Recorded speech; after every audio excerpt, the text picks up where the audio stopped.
Mbak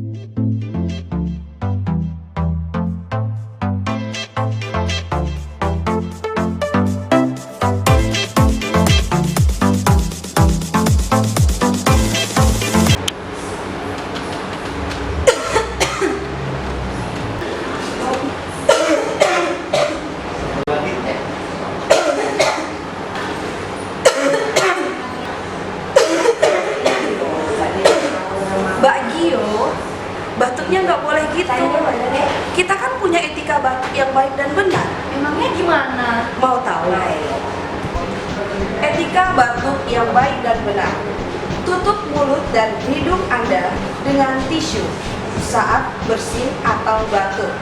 Seperti ini.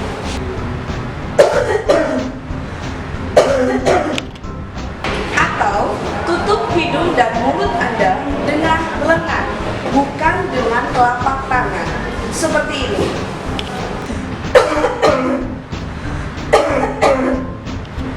Gunakan masker yang menutup hidung dan mulut Anda. Seperti ini.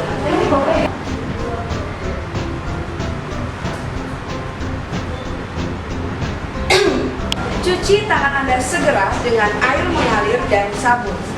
Seperti ini.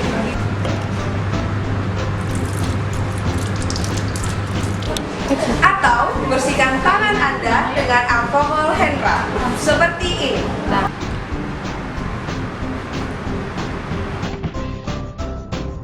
Ayo, mulai sekarang peduli tentang kesehatan